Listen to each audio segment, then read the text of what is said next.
전 세계 전쟁 영화 사상 최고의 작품, 아니 이 수식어도 부족한 작품이죠. 오늘 다뤄볼 영화는 스티븐 스필버그 감독이 메가폰을 잡은 라이언 일병 구하기입니다. 어릴 적 온몸을 덜덜 떨면서 봤던 추억을 안겨준 이 영화를 드디어 분석해봅니다. 긴 말이 필요 없습니다. 영상 바로 시작합니다.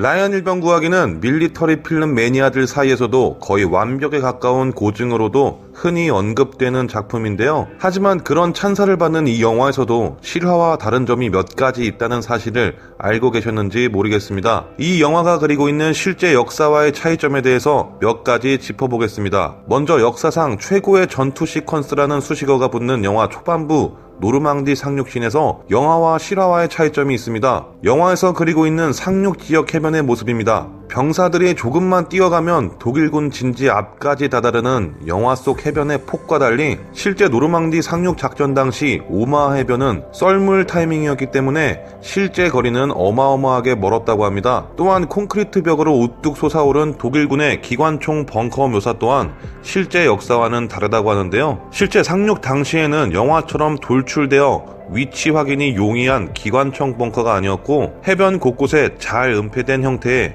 벙커들이 질비했다고 전해집니다. 이 내용들을 토대로 미루어 본다면 영화에서 그리고 있는 상륙신보다 더 처절하고 작전 수행에 큰 어려움을 겪은 작전이라는 것을 쉽게 예상할 수 있는 대목입니다. 해변 상륙신의 마지막 고증오류 부분은 상륙 당시 쓰였던 해군 상륙정의 종류입니다. 실제 오마하 해변에서 상륙작전을 수행한 미군은 29사단이었으며 영국 해군의 상륙정을 이용했다고 전해지는데요. 영화에서는 미 해군의 상륙정으로 표현된 것이 실제 역사와 영화의 차이점이라고 할 수 있습니다. 연출과 스토리 전개상 큰 문제가 되지 않는 점이긴 하지만 영화적 관심과 재미로 봐주시면 감사하겠습니다. 이 영화의 마지막 전투 장면에서 2차 대전 당시 위용을 떨쳤던 티거 탱크의 출연을 볼 수가 있는데요. 사실 이 영화의 배경인 1944년 노르망디 상륙작전 이후라는 점을 감안해 보았을 때 해당 전투씬에서는 티거 탱크가 출연할 수가 없습니다. 당시 독일군의 티거 탱크는 영국군 관할 지역에 배치되어 있기 때문이죠. 이 영화의 백미는 역시나 장면들마다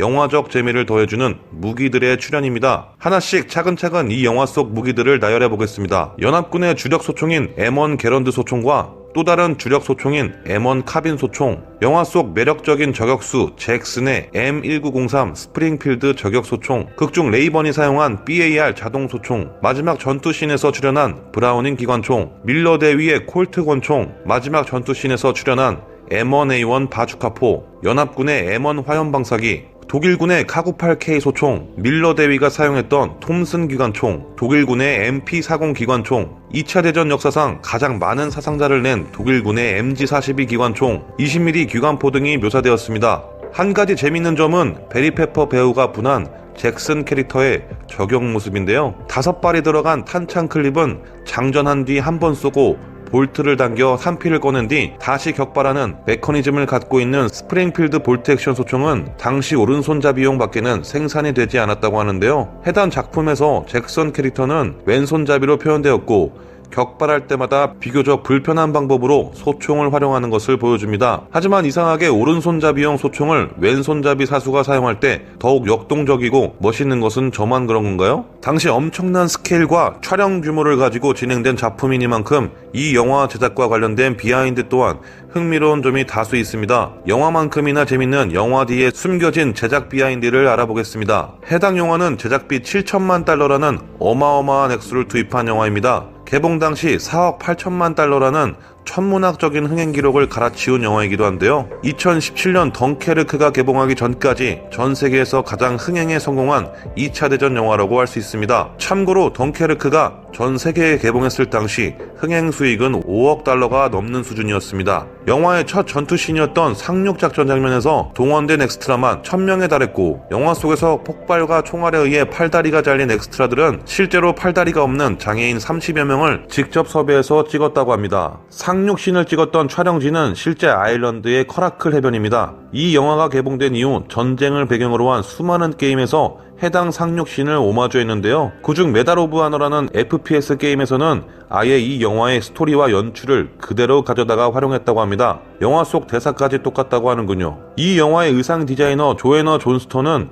당시 역사적 고증을 위해 중고 군복시장에서 약 3,000벌의 군복과 군화 2,000켤레를 매입해 당시 느낌을 재현하기 위해 마구 짓밟아 헌것으로 만들었다고 하며 부대와 병과 보직별로 장구류 또한 엄청나게 세세하게 고증에 맞게 배우들에게 지급했다고 합니다. 또한 영화의 총기 제작자였던 사이먼 애덜턴은 구형 총기 기능 고장의 위험성으로 당시 사용했던 총기류 2,000정 가까이를 새로이 제작했다고 알려져 있습니다. 때문에 우리가 영화 속에서 볼 수 있는 총기들의 세세한 고증과 사실감을 느낄 수 있게 된 것이죠. 영화 제작 과정에서 제작팀이 고증에 얼마나 신경을 썼는지 알 수 있는 대목입니다. 영화 개봉 당시 너무 리얼하게 재현된 영화 속 장면들을 통해 외상 후 스트레스를 앓고 가까스로 완치한 관객들이 이 영화를 보고 PTSD, 재발을 일으킨 경우가 많았다고 합니다. 이 영화의 군사 자문역을 맡은 데일 다이라는 인물은 실제로 열흘간 배우들에게 군사훈련을 지도하였는데요. 영화 스토리상 라이언 일병에 대한 분노와 증오를 표현해내기 위해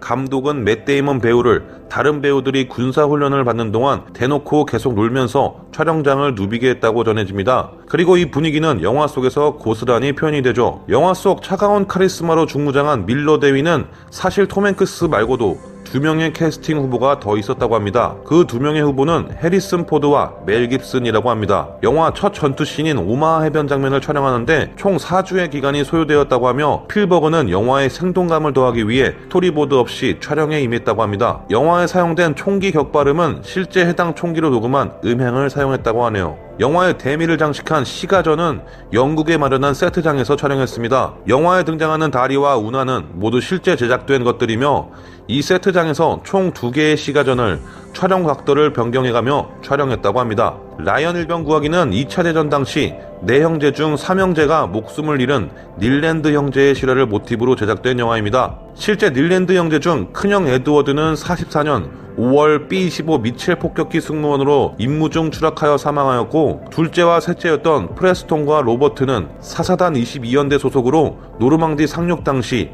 유타 해변에서 사망한 것으로 알려져 있습니다. 당시 막내였던 프레드릭은 1010수 501연대 소속으로 노르망디 작전 참전 중 본국 귀환 명령을 받아 헌병으로 남은 기간을 복무한 뒤 무사 전역한 것으로 알려져 있습니다. 이 영화의 마지막에 등장하는 시가전은 전부 픽션입니다. 지명과 그곳에서 벌어진 전투 모두 영화적 허구라고 이해하시면 되겠습니다. 영화 초반 전투씬에서 항복하려다가 목숨을 잃은 독일군들이 있는데요. 이들의 대화를 들어보면